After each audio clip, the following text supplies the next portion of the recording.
فبالتالي أنت مش ضامن المنتج بتاعك يطلع هو كل مرّة، مش ضامن إن هو يطلع من غير عيب كل مرّة، وممكن تبقى حاجات غير ملموسة ما تبقاش عارف سببها إيه، وفي نفس الوقت هتبقى مُعتمد أكتر مش على الprocess، هتبقى مُعتمد على خبرة الناس القديمة بتعرف تتعامل إزاي مع الmaterial وتعرف تضبّطها وكده، لكن لو جه حد جديد هيبوّظ لك الدنيا، فأنت بتcreate يعني chaos عندك جوّه في الoperation. باحكُم القصة دي إزاي؟ الجزء بتاع الquality بتاعة الproduct نفسه أو الخامة اللي داخلة لي مفهوم، خلاص إحنا عندنا المواصفة، عندنا الsystem اللي إحنا ممكن نكون بنaudit عليه أو بنaudit بيه وهنوصل لحاجة في موضوع الquality ده، كده بنعمل الchecks بتاعتنا والverifications وكل الكلام ده. ولكن قد يكون عندي مورد هو عنده الquality consistent بس بيتأخّر، عنده الquality consistent بس الcost بتاعه عالي جدًا، فدي بنضبطها إزاي؟ ففي طُرق كتير أوي commercially تقدر تnegotiate معاه بيها، بس لو أنت بتتكلم على الجودة، الجودة المفروض إنها يعني non negotiable. أنت لمّا بتصرف زيادة عشان حاجة جودتها عالية، ده بصراحة ده مش فلوس رايحة في الهوا، ده فلوس أنت بتقلل بيها خسارة كبيرة. بس هو كل الكلام اللي أنت بتقوله يتطلب درجة maturity معيّنة من الطرفين، ده وجهة نظري. أهلًا بيكم في حلقة جديدة من حلقات بودكاست في المصنع. في مبدأ كده في التصنيع اسمه don't make a defect، don't pass a defect، وdon't receive a defect. don't receive a defect دي بقى يعني قصة طويلة بشغل كتير أوي بيتعمل في المصانع، هنتكلم عليه مع ضيفنا النهارده باشمهندس أحمد الصيفي، وموضوعنا النهارده عن الsupplier quality. إزيك يا هندسة؟ الحمد لله، إزيك يا حسن، أخبارك إيه؟ تمام الحمد لله. أستأذنك في البداية تعرّفنا بنفسك وبرحلتك في التصنيع. طيب أنا أحمد الصيفي، أنا متخرّج من كلية هندسة جامعة القاهرة سنة 2007. متخرّج من قسم التصميم والإنتاج، اللي هو هندسة الإنتاج يعني. ومن بعد ما اتخرّجت، من أول ما بدأت كاريري، أنا بدأت كاريري طبعًا بعد ما خلّصت الجيش وكده، فبدأت كاريري سنة 2010. بدأت في يعني أغلب كاريري كان في الFMCG. فأول حاجة بدأت بيها كانت شركة فاين، تصنيع المناديل. اشتغلت هناك مهندس إنتاج، وبعد كده نقلت على الشوكولاتة في شركة مارس، اشتغلت برضه مهندس إنتاج لفترة، وبعد كده جات لي opportunity برّه مصر، فسافرت على الإمارات. joined أمريكانا، اشتغلت هناك continuous improvement section head. كنت باطبّق بقى الlean، كانوا في بداية الرحلة بتاعة الlean. و وقعدت في الrole ده فترة باشتغل مع الconsultant لغاية لمّا حطينا الfoundation بتاعة الlean، وبعد كده نقلت في نفس الشركة اشتغلت مدير إنتاج الcan making، لإن الشركة هناك كانت بتعمل اللي هي الcans بتاعة الفول وكده. آآ قعدت فترة في دبي، اشتغلت سِبت أمريكانا، رُحت شركة تانية بتصنّع زيوت عطرية. وبعد كده نقلت من الشركة دي ورُحت بقى قُلت أجرّب حاجة جديدة، أنا دايمًا باحب أجرّب. فجرّبت الcatering business، فاشتغلت في central kitchen، شركة الشاية. اشتغلت فيها شوية مش كتير، بس يعني different environment different challenges، وكل ده within الoperations. يعني أنا برضه كنت من ساعة ما بدأت في Fine لحد الcatering، كل ده operation وdispatch وproduction وكل الكلام ده. وبعدين في 2019 قررت أرجع مصر تاني. بعد ما رجعت اشتغلت برضه فترة قليلة أوي كمّلت في الcatering يعني، اشتغلت في شركة موري انترناشونال اللي هي صاحبة مطاعم موري سوشي والحاجات دي. وبعد كده رجعت تاني شركتي القديمة، شركة مارس اللي أنا متربي فيها أصلًا. ومن 2020 وأنا هناك شغال supplier quality assurance. وده كان challenge وتغيير في الshift بتاعي، لإن أنا زي ما قُلت لك كنت كل الوقت operations، وبعد كده نقلت بقى ناحية الquality شوية. فدلوقتي أنا الحمد لله supplier quality assurance senior manager مسؤول عن 3 مصانع في middle eastern أفريقيا. ما شاء الله يا هندسة. طب أنا يعني هاخطفك على طول بقى، يعني إيه supplier quality؟ يعني إيه supplier quality assurance؟ هو الموضوع ببساطة إن إحنا الteam اللي بياخد باله من الquality بتاعة كل الincoming materials، سواء بقى raw material أو packaging material اللي بتدخل المصنع، اللي هي بتشارك في عملية التصنيع. فدايمًا أو في معظم المصانع بيبقى team الquality مسؤول عن الinternal quality issues، اللي هي بقى التصنيع نفسه من أول ما خط الإنتاج بيبدأ لحد لمّا الfinish product بيخرج، بما فيها بقى الin process checks بقى والتحاليل وطبعًا الquality assurance part بقى اللي فيه الcertifications والكلام ده، وبما فيها برضه ممكن بيكمّل مع المخازن كمان ومع الmarket وياخد يبقى عنده بقى quality assurance للمنتج نفسه في الmarket وهكذا. فالجزء اللي هو الupstream بقى أغلب الناس ما بتحطّش focus عليه أوي، ده جزء مهم جدًا، وبيبقى يعني غالبًا مصدر مشاكل. فإحنا بقى مركّزين على الجزء ده، متخصصين فيه، سايبين الquality بتاعة المصنع لteam تاني team الquality هم capable إن هم يدوّروه، إحنا بقى مركّزين مع الموردين والmaterial اللي بيجيبوها والmaterial دي بنضمن إنها يعني up to our requirements وهكذا. بس، فده باختصار يعني، بس هندخل في التفاصيل دلوقتي. جميل. طيب لو أنا ما عنديش الsupplier quality، أو خلّينا نقولها بشكل مختلف، إزاي كquality أو كsupplier quality بنضمن أو بنعمل الfunction بتاعة إن إحنا نضمن إن الupstream أو الشغل اللي جاي لي من الموردين بيبقى مضبوط؟ هو ببساطة إن أنت تبقى يعني عارف إيه الحاجات اللي أنت هتبُص عليها، إيه الحاجات اللي ممكن قدّام يطلع لك منها مشاكل، وتحطها في الخطة بتاعتك وأنت بتعمل الquality management system بتاعك. فأنت سواء عندك team dedicated للsupplier quality أو لأ، يعني لازم تحطها within الscope بتاعك في الoperation. فمثلًا أنت مثلًا عشان تجيب الraw material بتاعتك، لازم الsupplier يبقى عارف هيجيب لك إيه، يبقى عارف clear specifications مواصفة للmaterial بتاعتك. فلازم دي أول حاجة تحطها في اعتبارك، إن أنت تبقى عارف أنت عايز تشتري إيه، وتبقى محددها مواصفة واضحة. كل ما كانت فيها تفاصيل أكتر، كل ما ضمنت إن أنت ييجي لك الحاجة اللي أنت عايزها بالضبط من غير deviation. وطبعًا بعد ما بتعمل المواصفة لازم الsupplier يبقى تتطمن إن الsupplier يقدر يعملها ويعملها consistently من غير يعني مش مرّة كويس ومرّة وِحِش، لأ، تبقى متأكد إن هو عنده الsystem وعنده الcapability إن هو يعملها لك باستمرار بنفس المواصفة.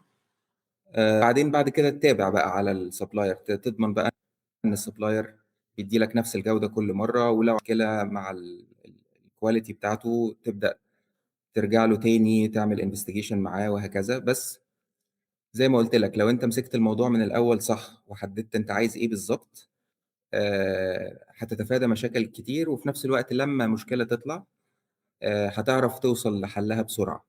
حتى لو أنا محدد أنا عايز إيه، خلاص أوكي، أنا عارف إن أنا عايز الخامة دي بالمواصفة دي، بس واديتها للsupplier ده، وما عملهاش أو ما عملهاش consistent.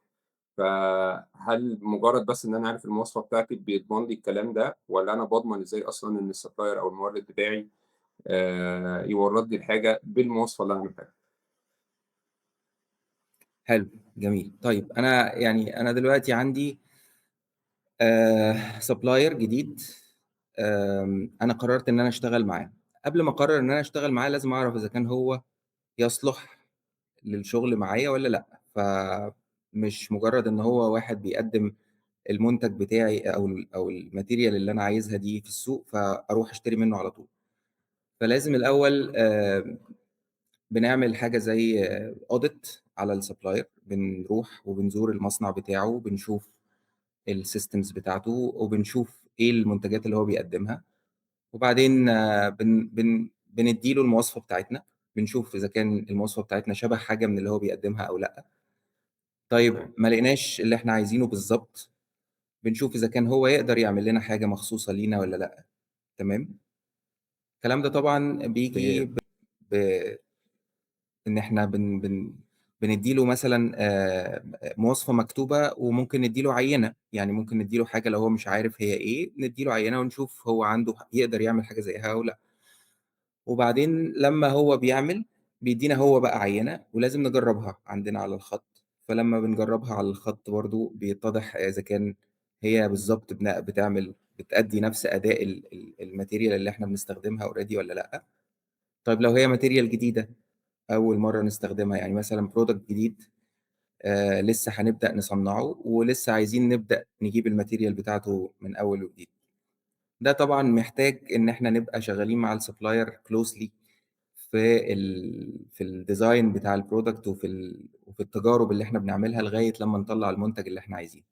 فلازم الsupplier يبقى معانا خطوة بخطوة، ييجي نعمل له invitation يحضر معانا التجارب على الخط ويقول لنا مثلًا إيه الحاجات اللي ممكن تتعدّل، كإن إحنا والsupplier شركة واحدة. يعني كل ما أنت دخّلت معاك الsupplier في الموضوع من الأول واتعاملت معاه على إن هو شريكك وأنتم الاتنين عندكم نفس الهدف إن أنتم تطلّعوا المنتج اللي هو اللي أنت بتصنّعه، كل ما هترتاح والsupplier هيبقى عنده clarity إن هو يخدمك كويس. فهو الموضوع في الأول وفي الآخر لازم يبقى يعني حاجة واضحة إحنا يعني بنشتغل عليه اللي هي الspecifications، ولازم يبقى في تجارب، وبعد التجارب بقى عشان تضمن الconsistency بقى زي ما أنت قُلت، لازم يبقى في عندنا system للverification. يعني الverification ده بقى إن إحنا كل توريدة بتيجي من المصنع، لازم نحدد إيه الاختبارات اللي هتتعمل على التوريدة دي عشان نضمن إن هي جاية مضبوطة.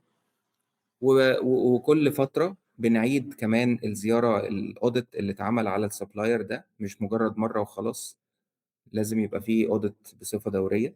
بنحدد بقى الfrequency بتاعة الaudit ده على حسب الsupplier ده إحنا بنتعامل معاه يعني هل هو critical أو لأ، هل الmaterial دي high risk والّا لأ، يعني في شوية شروط كده بتحددها. لمّا بتعمل الaudit ده بصفة دورية، أنت كده بتحافظ على يعني أو بتضمن إن الsupplier شغال بنفس الكفاءة على مدى أطول، لإن كل مرّة أنت بتaudit أنت بتشوف اللي أنت شُفته قبل كده وبتتأكد إن هو شغال كويس، وبتتأكد إن ما فيش تغيير حصل وأنت ما كنتش يعني على علم بيه. تتأكد إن الsupplier عنده تطوير و وعنده capability إن هو يعمل problem solving ويوصل للroot cause بتاع المشكلة لو أنت جِبت له أي complaint أو حاجة. ففي كذا حاجة بتوضّح لك إذا كان الsupplier ده هيقدر يكمّل معاك consistently والّا لأ. وطول ما هو معاك consistent كل ما أنت بتزوّد الثقة في الsupplier. يعني لو supplier شغّال معاك وبيورّد لك بنفس الكفاءة على مدى طويل، أنت بتبدأ بقى يعني واحدة، واحدة تزوّد الثقة وبالتالي تقلل الverification، لإن أنت خلاص الverification ده أنت بتصرف عليه، ده investment.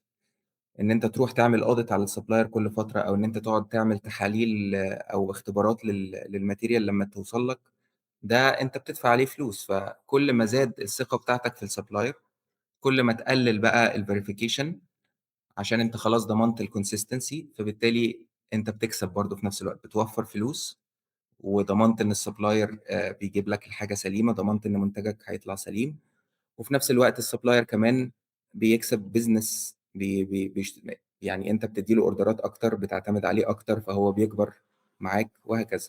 فit's a win-win situation. طيب أنا الكلام ده متفهّمه جدًا لو إحنا بنتكلّم على scale زي scale Mars مثلًا أو الشركات الmultinational الكبيرة. هي عندها الpower وحجم الbusiness اللي يخلّيها تفرض system وتعمل audit وتعمل كل اللي هي عايزاه مع الsuppliers بتوعها، لإن هم بالنسبة لهم حجم business كبير جدًا. لكن أنا الصراحة في الpodcast ده مش باتكلّم في شركات الmultinational. أنا أنا فاهم، أنا فاهم. بالنسبة بقى للشركات الأصغر حجمًا، اللي هي التمييز يعني بالتحديد. آآ إمم. نقدر إزاي نضمن الquality بتاعة المورد بتاعنا، خاصةً وإن أنت برضه بتتعامل وأنت SME بتتعامل مع موردين قد يكون ما عندهمش كل الكلام اللي أنت قُلته ده، ما عندوش system، ما عندوش يعني ما يخلّيه يبقى عنده standardized process، أو إن هو أصلًا يضمن لك إن الquality consistent، فنعمل إيه؟ طيب بُص، هو إحنا دايمًا أي شركة صغيرة لازم يعني مش هاقول بقى صغيرة أو كبيرة، بس هاقول جديدة وقديمة، يعني أي حد بيدخل مجال جديد لازم يتعلم من حد قديم بقى له كتير في المجال. ف فكون إن الشركات الmultinationals أو الشركات الكبيرة أو القديمة في المجال حطِّت قواعد وشروط للموضوع دوّة، فده أكيد يعني ليه قيمة.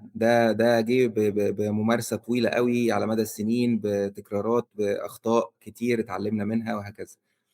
فأنت لو شركة صغيرة لسه بتبدأ، محتاج تعمل حساب الموضوع ده. ليه؟ لإنه مهم، لإن الشركات الكبيرة بتستخدمه دلوقتي وبتعتمد عليه، لإن هو ليه أهمية. يعني اللي هيخلّي شركة كبيرة تصرف على جزء زي الsupplier quality assurance وتعيّن ناس مخصوص عشانه وتعمل الكلام ده مع الsuppliers وتستثمر الوقت ده معاهم، فهو حاجة فعلًا تستاهل كده.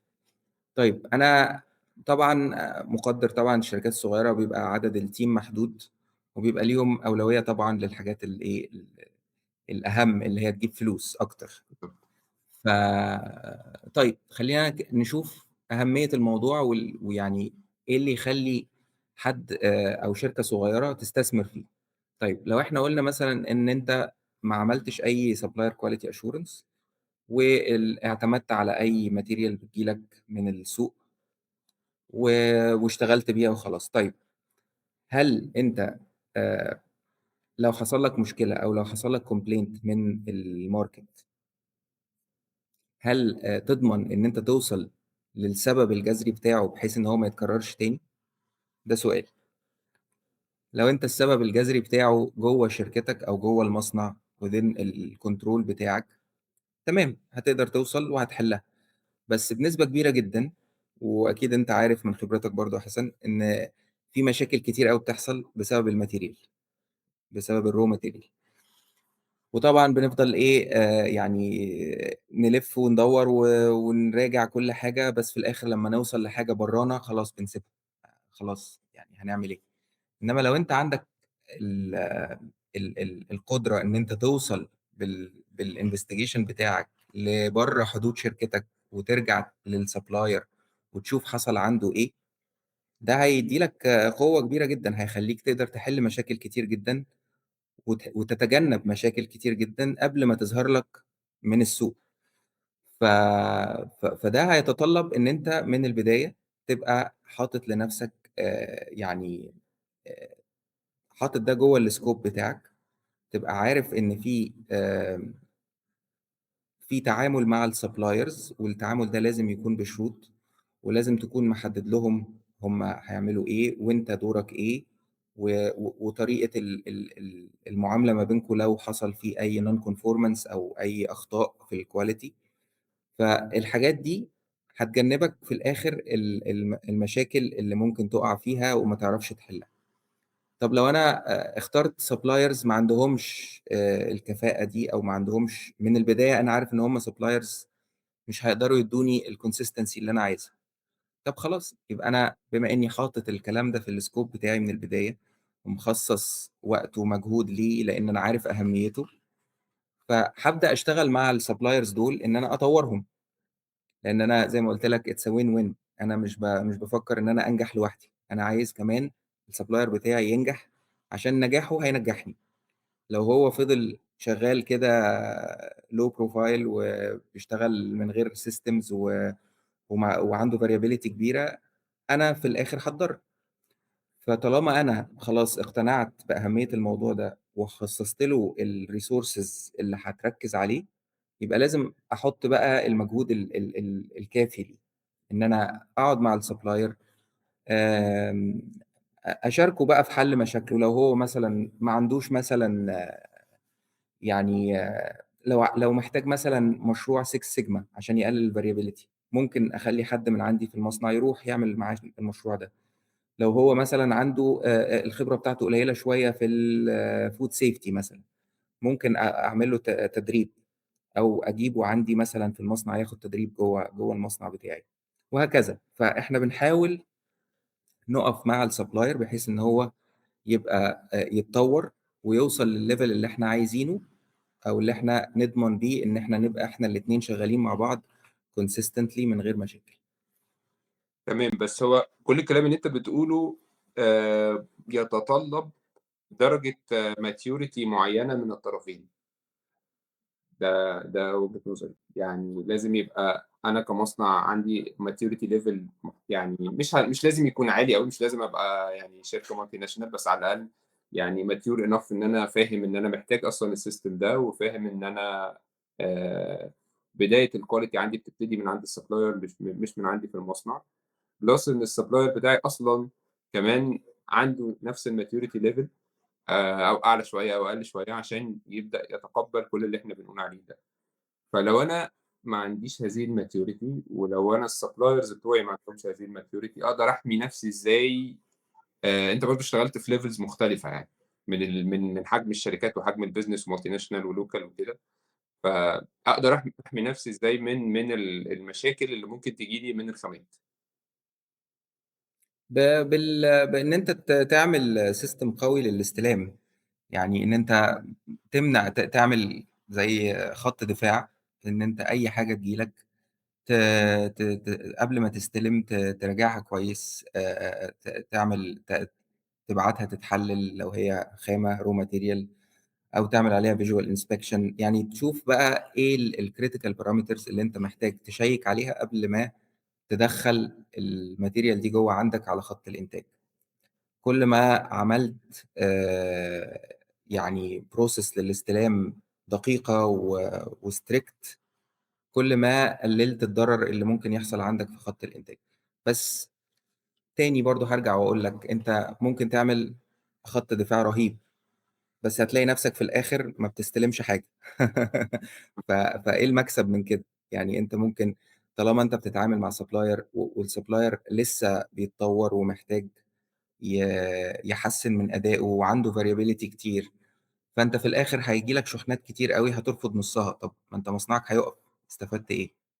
إمم، فأنت حميت نفسك من الضرر، ما طلّعتش منتج معيب، جميل، ولكن في الآخر أنت يهمك إن أنت يعني الsupplier يفضل شغال ويفضل يطلّع لك material بجودة عالية. فعشان كده أنت لازم تextend بقى الcontrol بتاعك للsupplier، يعني تاخد خطوة قبل خطوة الاستلام دي، وتبدأ بقى تشتغل مع الsupplier في كل اللي أنا كنت باقوله لك، إن أنت تطوّره، تmake sure إن هو فاهم كل اللي أنت عايزه منّه، فاهم المواصفة كويس، لو محتاج أي مساعدة تبقى معاه، وهكذا، بحيث إن أنت وهو كأنكم أنتم الاتنين مصنع واحد. إمم.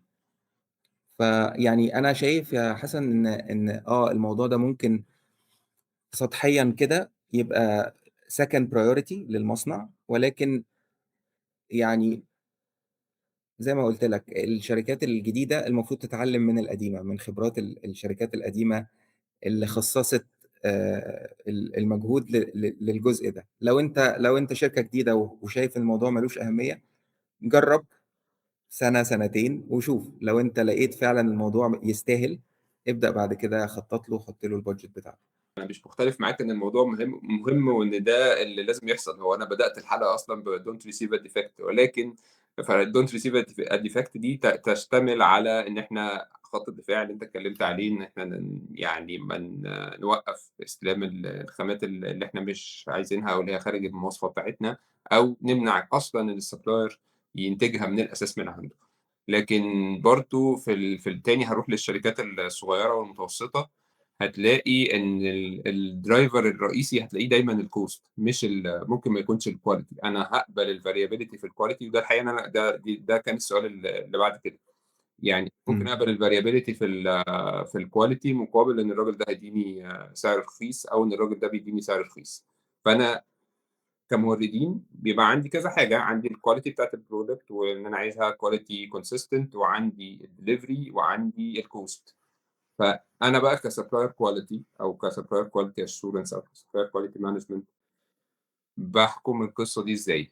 الجزء بتاع الquality بتاعة الproduct نفسه أو الخامة اللي داخلة لي مفهوم، خلاص إحنا عندنا المواصفة، عندنا الsystem اللي إحنا ممكن نكون بنaudit عليه أو بنaudit بيه وهنوصل لحاجة في موضوع الquality ده، كده بنعمل الchecks بتاعتنا والverifications وكل الكلام ده. ولكن قد يكون عندي مورد هو عنده الquality consistent بس بيتأخر. عنده الquality consistent بس الcost بتاعه عالي جدًا، فدي بنضبطها إزاي؟ وبنضبطها إزاي برضه مع الجماعة بتوع الsupply chain عشان برضه ليهم دور مهم في القصة دي أكيد. بُص، لو أنت بتتكلم cost بس، الcost مش بمجرد إن أنت تجيب سعر رخيص، يعني مش تدوّر على أرخص حاجة في السوق، ده يبقى كده أنت وفّرت. لأ، هو الcost برضه أنت لازم تفكّر في الcost بتاع الquality، cost المنتج المعيب، cost الwaste اللي أنت بتخرّجه من الهوالك بتاعة الخط وهكذا. فأنت اللي أنت هتصرفه كinvestment هتavoid بيه cost، هيبقى اسمه cost avoidance، تمام؟ إمم. أو defect avoidance أو whatever. فأنت يعني لو أنت مركّز بس إن أنت تجيب الرخيص، خلاص أوكي، يبقى أنت بقى هتشتغل على process آآ تقدر تabsorb أي variability، بحيث إن أنت مثلًا جوّه عندك في الخلطة اللي أنت بتعملها جوّه في المنتج بتاعك، تقدر أنت لو لقيت حاجة ناقصة تزوّدها أنت من عندك. لو أنت تقدر تعمل كده خلاص استلم أي حاجة وشغّلها. إنما لو أنت الprocess بتاعتك عندك حاجة يعني standard ورecipe ما ينفعش يتلعب فيها، يبقى أنت محتاج برضه حاجة تفضل consistent من عند الsupplier. فلمّا تبُص للcost وإزاي إن أنا قصدي يعني أmanage الcost بطريقة مضبوطة، أنت ممكن ت ت ت تلعبها من ناحية إن أنت تاخد منّه كميات كبيرة مثلًا، الminimum order quantity. ده هيخلّيك ممكن تعرف تnegotiate السعر، يعني بدل ما بتاخد منّه مثلًا كميات قليلة على مدار السنة، هتاخد منّه كمية كبيرة فتقدر تقلل في السعر شوية. تقدر تnegotiate معاه برضه الpayment terms بحيث إن هو يبقى عنده cash flow، فده هيساعده إن هو يشتري خامات ويشتغل أسرع. ففي طرق كتير أوي commercially تقدر تnegotiate معاه بيها. بس لو أنت بتتكلم على الجودة، الجودة المفروض إنها يعني non negotiable. أنت لمّا بتصرف زيادة عشان حاجة جودتها عالية، ده بصراحة ده مش فلوس رايحة في الهوا، ده فلوس أنت بتقلل بيها خسارة كبيرة قدّام. هو للأسف اللي بيحصل إن إحنا بنبقى مركّزين على الcost المباشر اللي هو سعر الخامة أو سعر الport اللي أنا باشتريه، وما بيتحسبش التكلفة بتاعة الrework بقى و والwaste اللي بيحصل في الproduction وأصلًا تكلفة inspection لو أنا باعمل inspection أصلًا والناس اللي قاعدة بتعمل inspection. فاللي بيحصل إن إحنا بندخّل الحاجات بالhigh variability اللي فيها، ونبدأ اللي بيحصل بقى إن الإنتاج يبتدي يتعامل، وتلاقي نَفْسك إن أنت قاعد بقى بتطفّي في حرايق طول النهار، مرّة الخامة مش عارف إيه، لأ أصل الpackaging ما أعرفش إيه، وغيّر واعمل وبدِّل وعدِّل ووقّف دي وشغّل دي وعطّل دي، فيعني ده للأسف التكلفة فعلًا اللي ما بتتحسبش، هو الناس بتبُص على التكلفة المباشرة اللي هي سعر الحاجة، لكن ما بتبُصّش على تكلفة الهدر والcost of poor quality اللي إحنا بنقول عليه الcost of poor quality اللي بيحصل. وحاجة كمان برضه أنت بتعلّي الvariability عندك، أنت المفروض هدفك إن أنت تقلل الvariability عندك. يعني أنت دلوقتي عشان تتجنب إن أنت تصرف على quality عالية في الraw material، فأنت علّيت الvariability، فبالتالي أنت مش ضامن المنتج بتاعك يطلع هو كل مرّة، مش ضامن إن هو يطلع من غير عيب كل مرّة، وممكن تبقى حاجات غير ملموسة ما تبقاش عارف سببها إيه. وفي نفس الوقت هتبقى مُعتمد أكتر مش على الprocess، هتبقى مُعتمد على خبرة الناس القديمة بتعرف تتعامل إزاي مع الmaterial وتعرف تضبّطها وكده، لكن لو جه حد جديد هيبوّظ لك الدنيا. فأنت بتcreate يعني chaos عندك جوّه في الoperations، كل ده عشان توفّر شوية في سعر الmaterial اللي هي يعني بصراحة لا تُقارن. أنت المفروض تفكّر بطريقة مضبوطة إن أنت تزوّد هنا الفلوس اللي بتدفعها شوية، عشان الprocess بتاعتك تبقى مضبوطة على قد ما تقدر. هي الكلمة الدقيقة فعلًا chaos أو الفوضى اللي أنت قُلتها دي، هي دي فعلًا يعني كلمة دقيقة جدًا. وفي الآخر يعني إحنا مش بندفع cost زيادة، هو إحنا مش بندفع السعر الزيادة اللي إحنا بندفعه تمن الحاجة ده هو مش تكلفة زيادة، هو دي تكلفة عشان تتجنب تكلفة أنت ما بتحسبهاش. تعالَ نقعد ونحسب التكلفة، وتعالَ نشوف مين اللي كسبان ومين اللي خسران، بس يعني ده صح. ما بيحصلش في أحيان كتير يعني. طيب خلّينا نروح إن إحنا عايزين إحنا شركة جديدة، زي ما أنت هاستخدم المصطلح اللي أنت بتقوله. آه. شركة جديدة وعايزين نبدأ، بس في نفس الوقت ما عندناش الإمكانيات بتاعة الشركات الmulti national، إن أنا أصلًا ممكن أنا أكون أساسًا أنا مش mature وعندي system قوي أقدر أروح أدّيه لsupplier يمشي عليه أو ينفذه أو يلتزم بيه، عشان خاطر يعني يعرف يطلّع لي الproduct consistent. فأنا شركة عادية خالص، لسه أنا راجل فاتح النهارده أهو، تمام، وسمعت الpodcast وعايز أبتدي أشتغل مع الموردين بتوعي. أعمل إيه بالضبط؟ خطوات واضحة 1، 2، 3. طيب، أول حاجة أنت هتبدأ من الproduct design بتاعك، أنت إيه المنتج اللي أنت عايز تخرّجه وبيتكوّن من إيه، تمام؟ فده لازم يكون مدروس كويس جدًا، تبقى عارف بالضبط أنت هتطلّع إيه وهتطلّعه بمواصفة عاملة إزاي، تمام؟ وعشان توصل للمواصفة دي، أنت محتاج تدخّل فيه ingredients عاملة إزاي، تمام؟ وتبدأ تاخدها بقى خطوة، خطوة بالراجع. الingredients دي عشان توصّلني للمنتج النهائي ده، محتاجة تبقى عاملة إزاي ويبقى فيها يعني المواصفة بتاعتها بتقول إيه، كل parameter فيها الحدود بتاعته من كام لكام، فتوصّف الmaterial بتاعتك، تمام؟ عملت كده، تبدأ بعد كده تاخد الكلام دوّة وتجرّبه طبعًا الأول عشان تتأكد إن هو فعلًا هيأدّي للنتيجة النهائية اللي أنت عايزها، وبعد ما تتأكد خلاص الspecs دي أو المواصفة دي خلاص اعتمدت عندك واتسجّلت، تبدأ بعد كده تورّيها للsupplier بتاعك وتشوف زي ما قُلت لك في الأول هل هو يقدر يعملها والّا لأ، وتتأكد إن هو عنده الprocess اللي تخلّيه يعملها consistently، تمام؟ وتاخد العينة منه وتجرّبها عندك على الخط وتتأكد إنها فعلًا شغّالة وإن هو فعلًا طلّعها لك زي ما أنت عايز وهكذا. خلاص once إن الكلام ده حصل، خلاص أنت اتأكدت كده إن الsupplier دلوقتي يقدر يدّي لك المواصفة دي، بتخلّيه يمضي عليها عشان ده يبقى زي كده contract ما بينك وما بينه، إن ده هو خلاص أي حاجة، أي deviation، أي non-conformance من المواصفة دي هو المسؤول عنه، تمام؟ بس بعد كده خلاص الsupplier بقى مُلزم إن هو يدّي لك المواصفة دي في كل توريدة، وبعدين أنت بتحُط بقى الsystem بتاعك للverification زي ما قُلت لك بقى بإن أنت تعمل خط الدفاع بتاعك لمّا تستلم الmaterial، تحلّلها، تشوف أنت هتعمل لها inspection إزاي، بتعمل الverification بتاعك by audit إن أنت تعمل زيارات للمورد، بتقيس الperformance بتاع الsupplier في كل توريدة، بتشوف هو جاب لك كام مرّة منتج معيب وكام مرّة منتج سليم، تعمل له score، تبدأ ت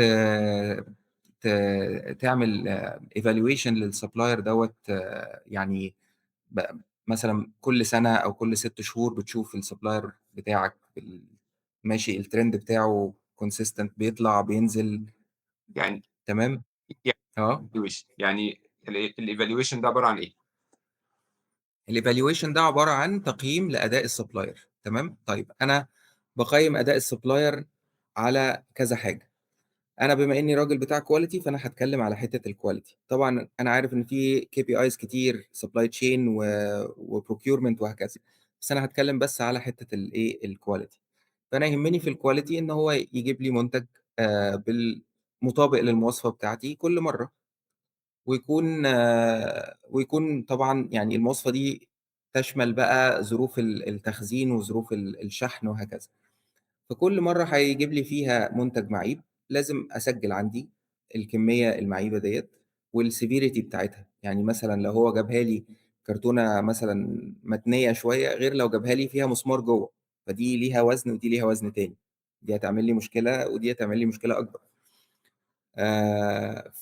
فلازم الكلام ده يتّرجم لمقياس للأداء KPI، أبقى عارف الsupplier بيورّد لي توريدات على مدار السنة consistent والّا لأ، المشاكل اللي فيها كانت الcriticality بتاعتها قد إيه، والKPI ده أنا أبدأ بقى أقيّمه آخر السنة، أقعد معاه أقول له أنت على مدار السنة وردت لي مثلًا 10 مرات، مرّتين فيهم كان فيهم المشاكل دي، و3 مرات كان فيهم مشاكل minor مثلًا، وبقية المرات كانت تمام، فبالتالي أحسب لك الscore بتاعك.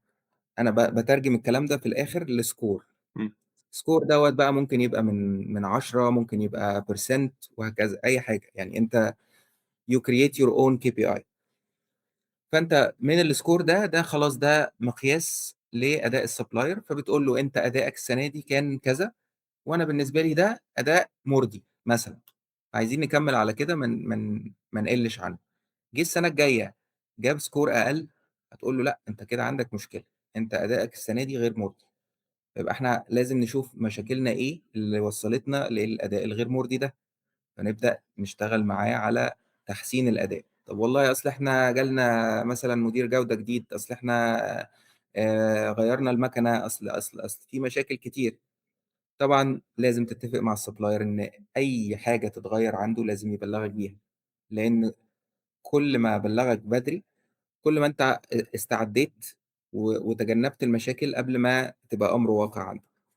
فوالله مثلًا قال لك إحنا يا جماعة معلش عندنا فترة فترة تغيير في الmanagement بتاعتنا، وتوقّعوا إن ممكن يحصل يعني تغييرات كده أو يعني مشاكل في الجودة، أنت بتبقى عارف، فساعتها أنت بتزوّد بقى خط الدفاع بتاعك، بتزوّد الfilter بتاعك قبل ما تاخد الmaterial ديّة عندك، فبتتجنب المشاكل. إنّما لو هو فاجأك وكان عنده مشاكل وحاجات هو عارفها بس مش راضي يقول لك عشان أنت مثلًا ما تروحش لsupplier تاني، أو ما تضغطش عليه بطريقةٍ ما، فبالتالي هو كده بيخدعك، ده كده عكس الشراكة اللي إحنا اتكلّمنا عليها، أنت وهو محتاجين تبقوا شُركا مع بعض. فلو هو فاهم الconcept ده كويس، وفي شفافية ما بينكم، وهو بيقول لك لو عنده مشكلة أنت تُقف جنبه، وتتجنب أنت المشاكل عندك قبل ما تبقى أمر واقع، كل ده هيخلّي الأداء بتاع الsupplier الKPI بتاعه هيخلّيه دايمًا عالي، ولمّا يبقى دايمًا عالي، يعرف إن أنت دايمًا خلاص loyal customer ليه، أنت على طول هتشتري منه، وهتزوّد كمان الكميات اللي بتشتريها كل سنة. تمام؟ فمن هنا بتخلق بقى الشراكة دي، ومن هنا بتخلق الإيه، الconfidence اللي أنت بتبنيه مع الsupplier على مدار السنين، اللي بيخلّيك خلاص يعني خلاص أنت عارف إن الsupplier دوّة هيسندك لو في أي حاجة أنت محتاجها، و وبيبقى role model بقى للsuppliers التانيين، يعني أنت بقى تاخد الmaterial بتاعته دي تبقى هي دي الم ال ال الstandard بتاعك. لو عايز بقى تدوّر على supplier تاني بتحاول تreplicate الmodel ده عند supplier تاني، لإن ده خلاص بقى role model. جميل. بس. جميل جدًا. طيب إمتى أنت كsupplier quality قُلت الsupplier ده إحنا مش هينفع نتعامل معاه تاني؟ إمتى؟ إمم. دي يعني طبعًا لمّا يبقى هو مش متعاون، ده أول حاجة. زي ما باقول لك كده ممكن مثلًا يبقى عنده مشكلة ومخبّيها، مش عايز يبقى صريح. لأ، هو أنا الحقيقة أنا باسأل عن case حقيقية، مش باسأل آه، فهمت قصدك. آمم، كان قبل كده في شركة من الشركات supplier بنتعامل معاه، آآ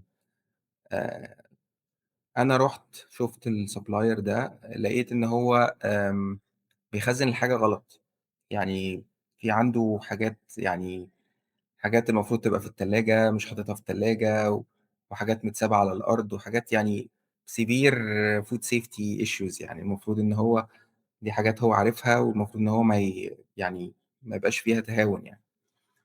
فالمهم يعني اتكلّمنا مع الsupplier وقُلنا إن الحاجات دي لازم تتصلّح، وادّينا له وقت عشان يخلّص الحاجات ديّة يعملها، ولكن الsupplier ما كانش متعاون، يعني كان عادي مش فارق معاه، لأ مكمّل زي ما أنا. إمم. فطبعًا وقّفنا شوية معاه، يعني ما وقّفناش مرّة واحدة، قلّلنا حجم التعامل معاه، وبدأنا طبعًا نشدِّد في الاستلامات وكده. ولقينا برضه إن هو بنفس الattitude، هو مش ناوي إن هو يعني يستجيب للمطالب اللي إحنا بنطلبها، أو هو شايف إن ده headache، يعني إن ده أنا إيه اللي هيخلّيني أقعد أعمل كده، وإحنا عندنا شغل كتير، وعندنا الناس مشغولة في حاجات أهم وبتاع. فبالتالي إحنا خلاص بدأنا خلاص، يعني أنت طالما أنت مُصمِّم على كده ومش ناوي تكمّل، أو مش ناوي تتجاوب مع الطلبات اللي مطلوبة منّك، خلاص. في الآخر هو يعني أي supplier لو هو شايف إن أنت بالنسبة له دوشة، لإن أنت مثلًا بالنسبة له customer صغير ما بتشتريش منّه كميات كبيرة، وشايف إن هو مش باقي عليك، مش عايز يحافظ عليك للمستقبل، جايز إن أنت تبقى في يوم من الأيام تبقى customer كبير، فخلاص يبقى هو مش عايزك، هو بيقول لك مع السلامة، فأنت هتقعد ليه؟ فأنت بتسيبه، تشوف supplier غيره. إمم. لأ الكلام ده وهو بيورّد التوريدات بتاعته ما كانش فيها مشاكل، يعني هو بيورّد في ميعاده، بيورّد من غير مشاكل quality، بس إحنا لمجرد إن هو عنده مشكلة في الsystem بتاعه أو إن هو مش ملتزم بحاجة أنت شايفها يعني بتviolate الquality، فأنت قررت إن بالضبط. بالضبط، هي وظهرت في زيارة من الزيارات، وظهر في حاجات مش يعني مش بتيجي لشركتنا، يعني دي حاجات لناس تانية متخزنة لحاجات تانية، إمم، أنا ما أعرفش بتاعة مين. بس ده كان indication قوي جدًا على إن هو ما عندوش system، إن هو وارد إن ده يحصل في أي حاجة من المنتجات اللي هو بيدّيها لنا، إمم، فبالتالي ده كان red flag كبير يعني. تمام. آخر سؤال، السؤال التقليدي، نصيحة واحدة تنصحها للمصانع اللي ما عندهاش supplier quality. النصيحة اللي باقولها، واللي أنا يعني السبب لاختياري الموضوع دوّة في إن أنا أتكلّم معاك في الحلقة، هو أهمية الsupplier quality assurance في الشركات، بالذات الشركات اللي لسه بتبدأ جديد. آمم يعني ما تدوّرش على الربح أو التوفير السريع الdirect. موضوع الsupplier quality ده مهم جدًا، ويستاهل فعلًا الinvestment. آمم و ولو يعني لو الموضوع بيحتاج وقت ومجهود، فهو الوقت والمجهود ده مش ضايع، يعني الوقت والمجهود ده أنت كأن بتكبّر الextension بتاع شركتك، يعني أنت بتعمله لشركتك مش للغير.